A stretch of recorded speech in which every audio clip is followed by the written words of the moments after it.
minggu, Immanuel, Allah beserta kita. Apakah saudara-saudari ada yang pernah meragukan bahwa Tuhan beserta dengan engkau? Pernahkah saudara-saudari meragukan bahwa Tuhan ada bersama dengan engkau? Ketika engkau putus dari pekerjaanmu, putus dari pacarmu, apakah engkau meragukan bahwa Tuhan ada bersama dengan engkau? Ketika engkau memiliki suatu pengharapan yang besar, tapi Tuhan tidak berikan itu kepadamu, apakah engkau ragu bahwa Tuhan berserta dengan engkau? Pernahkah saudara-saudari, pemuda-pemudi di sini, siapapun, dalam pendidikanmu, apakah engkau juga merasa Tuhan menjauh darimu?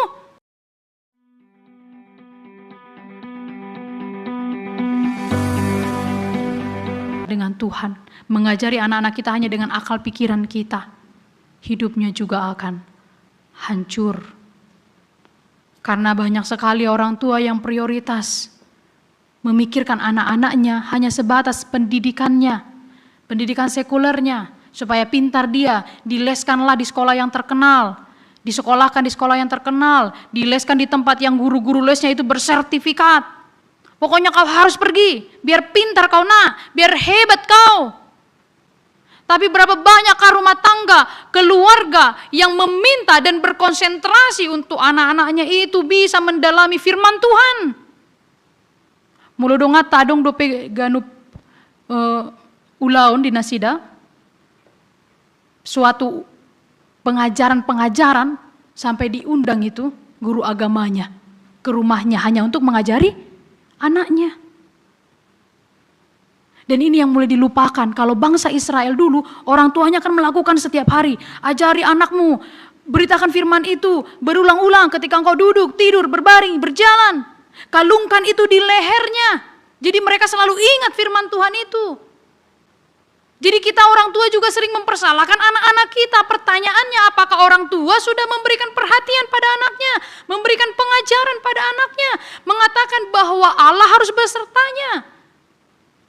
Sering ini melupakan. Dan ketika anaknya melakukan kesalahan, kita membuat dia dalam hukuman, punishment. Tapi sering melupakan. Ternyata tanggung jawab kita yang tidak kita lakukan. Jadi boleh saja melakukan, mengerjakan, menyekolahkan anak-anak ke tempat yang hebat, tapi jangan pernah mengabaikan pengajaran firman Tuhan di rumah itu. Harus lebih kuat pengajaran firman Tuhan. Bagaimana mungkin keluarga mampu membawa bapak, anak, lalu istri semuanya berjalan seiring dengan Tuhan, kalau rumahnya pun sepi dengan doa. Tidak ada Immanuel di sana. Atau bagi pemuda-pemudi, bagaimana mungkin kau berharap masa depanmu cerah, gemilang, kalau Tuhan yang disebut Immanuel itu tidak benar-benar hidup bersama dengan engkau. Firman Tuhan ini kembali mengingatkan kita yang pertama melalui peristiwa Raja Ahaz yang mengabaikan Tuhan, yang tidak mempercayai dan mengandalkan Tuhan. Yang pertama saudara-saudari, di minggu Advent keempat ini, firman Tuhan menyerukan kepada siapapun yang hadir di tempat ini dan yang di rumah. Sesuai dengan topik minggu, Immanuel, Allah beserta kita. Apakah saudara-saudari ada yang pernah meragukan bahwa Tuhan beserta dengan engkau? Pernahkah saudara-saudari meragukan bahwa Tuhan ada bersama dengan engkau? Ketika engkau putus dari pekerjaanmu, putus dari pacarmu, atau putus dari yang lainnya, apakah engkau meragukan bahwa Tuhan ada bersama dengan engkau? Ketika engkau memiliki suatu pengharapan yang besar, tapi Tuhan tidak berikan itu kepadamu, apakah engkau ragu bahwa Tuhan berserta dengan engkau? Pernahkah saudara-saudari, pemuda-pemudi di sini, siapapun, dalam pendidikanmu, kok makin sekolah makin susah, makin sulit, kok makin naik semester makin susah? Dalam kondisi seperti itu, pernahkah engkau merasa Tuhan tidak bersama dengan engkau? Ketika engkau dijauhi oleh teman-temanmu, apakah engkau juga merasa Tuhan menjauh darimu? Firman Tuhan berkata, Immanuel, Tuhan besertamu. God be with you. Dia tidak pernah meninggalkan kita. Tidak sedetik pun. Kata Immanuel berasal dari bahasa Ibrani Imanu dan El. Imanu artinya beserta, menyertai, menjaga, mengiringi. Itulah Imanu. Dan El dari kata Elohim, Allah. Jadi Allah menjaga, Allah menyertai, Allah mengiringi. Dan kata menjaga Imanu dalam bahasa Ibrani itu juga ada terjemahan lainnya, yaitu diumpamakan seperti CCTV yang 24 jam mengawasi kita. Itulah Immanuel yang sebenarnya. Jadi sekarang pun Dia melihat kita. Nanti pulang di mobil pun Tuhan melihat kita. Di rumah nanti pun Tuhan melihat kita. 24 jam Immanuel menyertai kita. Dan tidak terluput sedikit pun apa yang kita perbuat di hadapan Tuhan. Jadi kalau engkau mengatakan yang ucapan kasar ya, kalau di gereja jangan ngomong kasar. Nanti kalau di luar bolehlah. Nah, Tuhan itu ada di sini, ada juga di luar. Kan begitu. Nantilah. Nggak kelihatan ini mencuri uang mama ini. 1 lembar aja pun. Biar bisa nanti traktir teman-teman. Tuhan ada di situ melihat juga. Itu Immanuel. Jadi kalau manusia lebih takut kan lihat CCTV. Kalau orang mencuri yang dilihat pertama CCTV-nya kan? Ada CCTV. Lalu dia berpikir bagaimana cara menutupi CCTV ini supaya dia bisa melakukan kejahatannya. Tahukah bahwa Tuhan itu seperti itu mengawasi kita? Ucapan kata-kata yang menyakiti siapapun, Tuhan rekam itu. Dan penghakiman nanti terbukalah semua yang kita lakukan. Kalau kita mungkin lupa pernah melakukan dosa itu. Kalau Tuhan merekam semua perbuatan kita. Itulah Immanuel dalam arti yang sebenarnya. Bahwa 24 jam penuh Tuhan selalu menjaga kita. Tuhan mengiringi kita. Tapi ingat, Tuhan juga mengawasi kita. Jadi kalau dikatakan Immanuel bukan hanya berarti Tuhan engkau bersamaku.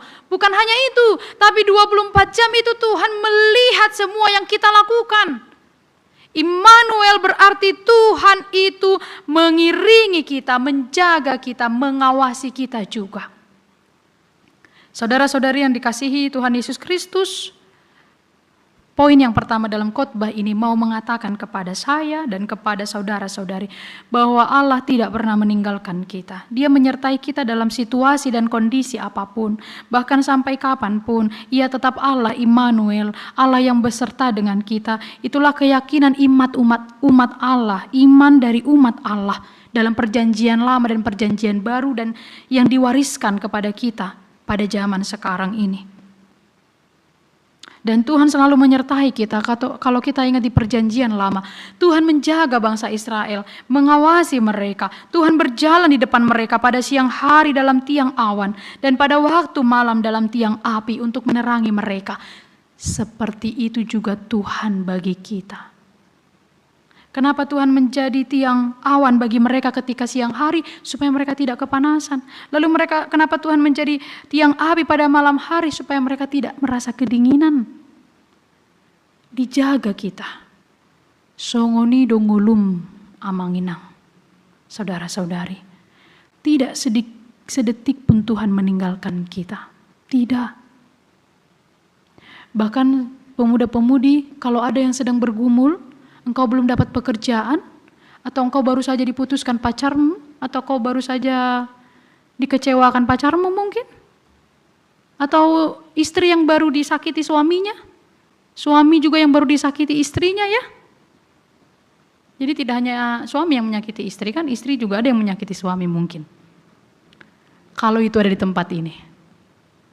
Semua itu kalau ada di tempat ini. Firman mengatakan pada hari ini, Tuhan berjalan bersama kita, menjadi tiang api ketika malam dan menjadi tiang awan ketika pagi hari atau siang hari. Jadi Dia perlengkapi kita selalu. Dia selalu memperlengkapi kita. Jangan takut dan jangan ragu. Itulah Immanuel. Kata Immanuel memberikan kita pengharapan. Tapi kata Immanuel yang kedua memberikan kita kewaspadaan. Supaya hati-hati kita bersikap karena Tuhan melihat kita. Tapi yang kedua, dalam khotbah hari ini, Advent keempat ini menyerukan kita supaya kita jangan takut. Jangan takut. Raja Ahaz jatuh ke dalam dosa, meninggalkan Tuhan. Karena apa? Karena dia rasa takutnya lebih besar daripada imannya. Seandainya imannya lebih besar, maka dia akan mencari Tuhan. Tetapi tidak, ketakutannya yang mendominasi pikirannya kan? Jadi setiap orang kalau sudah terlalu takut itu mengaburkan iman kita kepada Tuhan. Ingatkah Petrus ketika dia melihat Yesus berjalan di atas air, dia ingin seperti Yesus. Lalu dia berjalan juga memandang Yesus. Tapi ketika dia mulai takut, ada angin kencang. Ketika dia mulai merasakan tiupan-tiupan angin, dia mulai merasa takut. Matanya tidak lagi melihat Tuhan Yesus dan dia hampir saja tenggelam. Setiap orang yang rasa takutnya lebih mendominasi, mengaburkan iman kepada Tuhan. Jadi jangan terlalu takut. Ketakutan muncul pertama kali dalam Alkitab, adakah yang mengingatnya?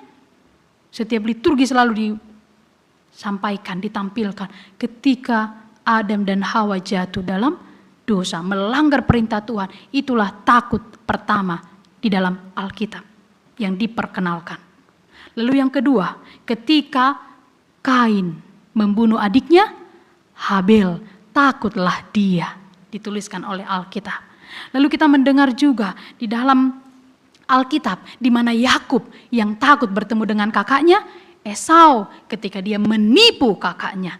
Jadi rasa takut itu muncul dalam Alkitab, dikatakan karena apa? Karena melakukan dosa. Setiap orang yang melakukan dosa akan merasakan takut.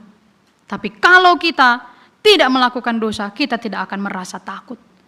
Dan kehadiran Immanuel yang menyertai kita membuat Bapak, Ibu, dan saudara-saudari tidak perlu takut, tidak perlu cemas, dan tidak perlu ragu. Jangan takut, aku menyertai engkau. Itulah seruan Immanuel ini. Nang homa biar. Apa yang paling kita takutkan sekarang? Apa yang paling kita cemaskan sekarang? Saudara-saudari, apakah ketakutan kita sekarang? Mungkin kita boleh mengatakannya dalam hati kita. Ada ketakutan kita yang paling mendominasi sekarang? Jika itu ada pun, maka ya seolah-olah teriakanlah dalam hatimu dan katakanlah kepada Tuhan, aku sangat takut memikirkan ini dan itu. Atau mungkin di sini ada pemuda-pemudi yang takut soal masa depan kalian. Yang mungkin sekolah, bagaimana nanti masa depan saya jadi apa? Atau juga saya tidak bisa, mungkin tidak mampu menggapai cita-cita saya. Jangan pernah takut, percaya kepada Tuhan. Trust Him. Kata trust dan believe itu memiliki perbedaan. Kalau trust berarti dia mengenal Tuhan. Kalau believe, percaya, tapi tidak tahu sebenarnya. Jadi tidak cukup believe in God, but trust Him. Percaya padanya. Apapun yang kita takutkan sekarang, percaya kepadanya. Semua saudara-saudari, pemuda-pemudi, siapapun. Dan saya tidak pernah lelah untuk mengkhotbahkan, khususnya pemuda-pemudi, yang selalu ketakutan memikirkan masa depanmu.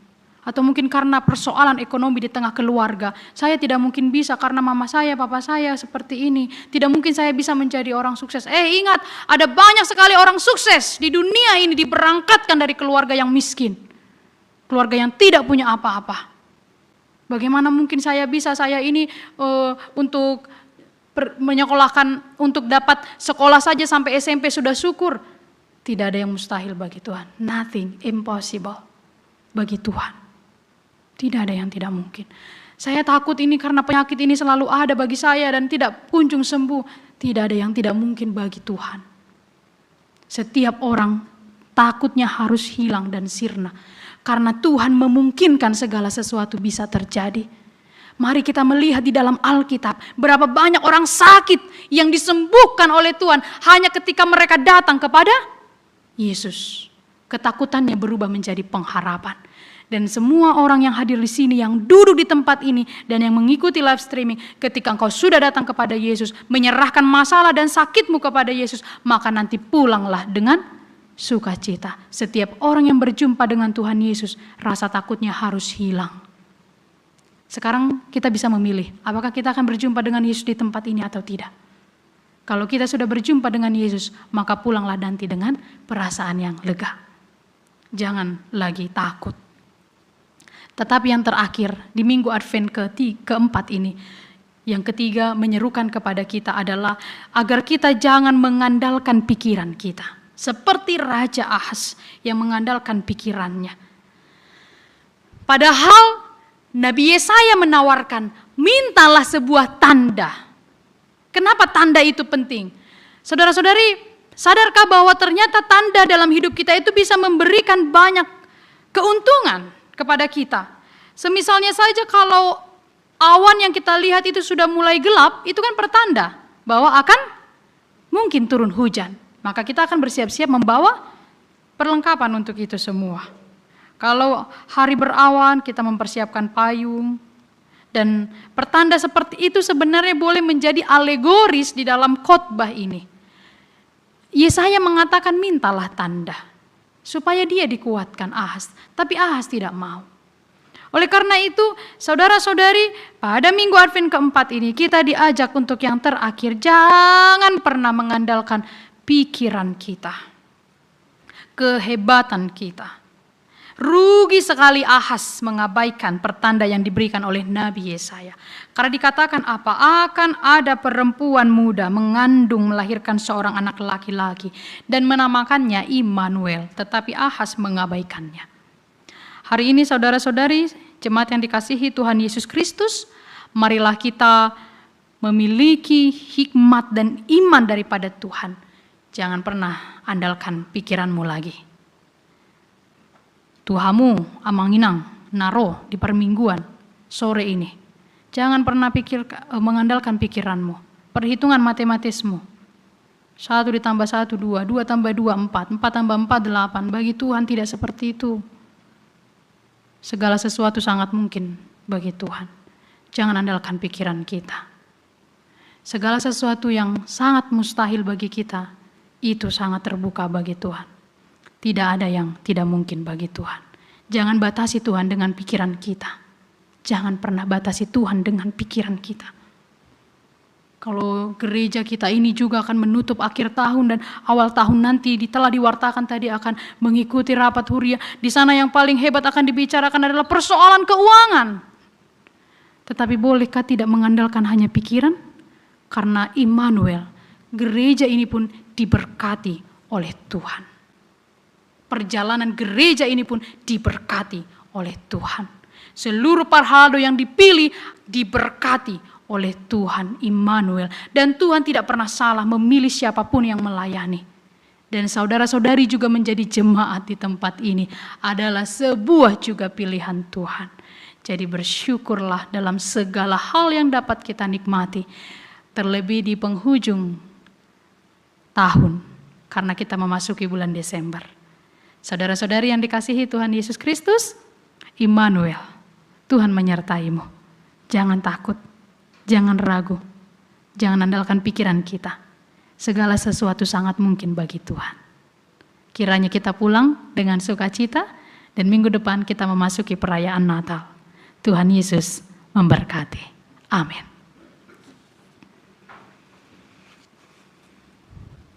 Tuhan Allah yang maha baik, kami datang kepadamu di dalam doa kami. Kami bersyukur karena Engkau telah berfirman kepada kami, menguatkan hati dan iman kami, bahwa Engkau selalu menjaga, menyertai kami, dan tidak sedetik pun Engkau meninggalkan kami.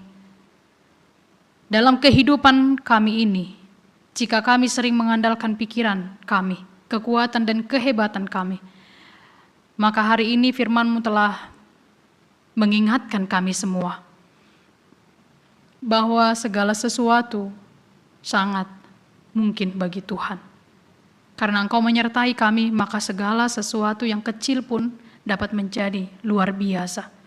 Sesuatu yang tidak kami anggap dapat menjadi begitu mempesona bagi banyak orang. Karena Engkau beserta dengan kami. Oleh karena itu Tuhan, jika kami sudah terlalu lama meninggalkan Engkau, dan kami hanya membuat ibadah kami sebagai formalitas belaka, kami mohon ampun.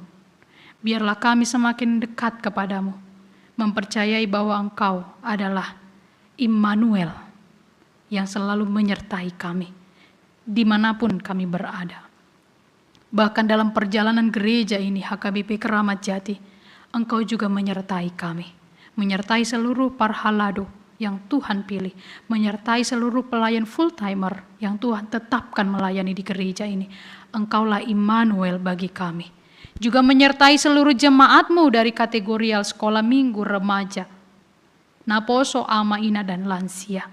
Biarlah kami semakin meresapi firman ini hidup dan kami lakukan dalam setiap perjalanan kehidupan kami. Dalam ibadah Minggu Advent keempat ini, kami teringat jemaat-Mu yang sakit, yang mereka dirawat oleh keluarganya di rumah dan di rumah sakit. Tidak bisa hadir seperti kami karena kondisi tubuhnya yang lemah. Kami mendoakan mereka semua, agar mereka memperoleh sukacita sekalipun di dalam kondisi yang sedang sakit dan lemah. Kami mendoakan Amang Sintua STR Siregar, Nyonya Pangaribuan Boru Samosir, Yuliana Boru Sitohang, Sintua LRR Boru Sormin, Amang Emar Paung, Sintua Besi Dauruk, Nyonya Munte Boru Raja Kukuk, Sopar Panjaitan, Nyonya Huta Galung Boru Simanung Kalit, Nyonya Simanjuntak Boru Siahaan, Nyonya Turnip Boru Sialoho, Nyonya Nenggolan Boru Turnip, Besi Barani, Nyonya Rirtonang Boru Simorangkir, Nyonya Panjaitan Boru Simanjuntak, Nyonya Manurung Boru Silitonga, Nyonya Siahaan Boru Tampu Bolon, Nyonya Marpaung Boru Purba, Nyonya Sirait Boru Sitorus, Nyonya Purba Boru Silaban, Nyonya Panggabean Boru Huta Galung, Joanna Mora Gultom, Nyonya SPP Siregar Boru Siahaan, Nyonya Besi Manjuntak Boru Sinaga, Sintua F. Aritonang, M. Marbun, RS Pardede, Nyonya Sintua SMT Simatupang Boru Nenggolan, Nyonya Gultom Boru Tambunan, Halundang Boru Siregar, Lumongga Hasibuan, Festi Boru Sianturi, BMP Marpaung, Nyonya Purba Boru Manik, Nyonya M. Tambunan Boru Simanjuntak, Nyonya Sintua Siahaan Boru Manalu, Eva Boru Sitinjak, Nyonya Jepardede Boru Hutahayan, Marudut Panjaitan, Nyonya Sintua Simamora Boru Aritonang, Nyonya Panjaitan Boru Sibarani, Maria Siringoringo, Christian Siahaan, Karisa Dara Boru Siahaan. Jemaat-Mu yang dirawat di rumah sakit, Nyonya Panjaitan Boru Tampu Bolon, Jason Simanjuntak, A. Sijabat, T. Silitonga, A. Sirait, dan Relus Sitorus. Kami membawa semua nama-nama mereka kepada Tuhan. Dalam doa kami bermohon, kasihanilah mereka, berikan mereka kesembuhan, berikan mereka keyakinan dan iman yang tetap berpengharapan kepadamu bahwa Engkau akan menyembuhkan mereka. Berkati keluarga yang selalu memberikan cinta kasih setiap hari bagi jemaat-Mu yang sakit. Berikan kesehatan juga kepada keluarga yang merawat, dan terlebih juga jemaat-Mu yang di rumah sakit. Berkati para medis, dokter, perawat yang membantu untuk menyembuhkan jemaat yang sedang dirawat di rumah sakit. Kiranya seluruh dokter, tenaga medis Tuhan beri hikmat dan kekuatan. Keluarga yang menjaga juga Tuhan beri kesehatan. Di waktu yang terbaik mereka akan pulang berkumpul dengan keluarganya. Terima kasih ya Tuhan Allah, kami teringat bahwa di dalam gereja-Mu ini pada minggu yang akan datang akan dilaksanakan perayaan-perayaan Natal sebagai peringatan kami untuk menyambut Juru Selamat Mesias yang hidup. Biarlah Engkau memberkati setiap persiapan dan juga keamanan di gereja ini, dan kami dapat menyambut kehadiran anak-Mu Yesus Kristus di dalam damai dan sukacita, agar mendapatkan pembaharuan dalam hidup kami masing-masing. Bapa yang maha baik, jika di tempat ini, di gereja ini, dan yang mengikuti ibadah di rumah, memiliki beban pergumulan yang begitu berat, yang mereka selalu doakan, dan belum kunjung Tuhan beri jawaban, kasihanilah mereka semua, biarlah mereka pulang dengan kekuatan baru daripada Tuhan, dan Tuhan akan menjawab doa mereka di waktu yang terbaik. Jika ada jemaat-Mu di tempat ini yang merindukan jawaban atas doa mereka, bagi seluruh jemaat-Mu yang mencari pasangan hidup, yang dalam pendidikan, yang putus pekerjaan dan mencari pekerjaan, yang sedang juga mengalami pergumulan lainnya yang tak dapat kami sebutkan, kiranya dengan hadirnya mereka di tempat ini dan live streaming, jemaat-Mu mengalami kelegaan, pulang dengan sorak-sorai dan sukacita dan berpengharapan kepada Tuhan. Bapa, ampunilah dosa kami, agar kami layak menerima berkat-Mu yang tak berkesudahan. Di dalam pengasihan anak-Mu Tuhan Yesus Kristus kami berdoa. Amin.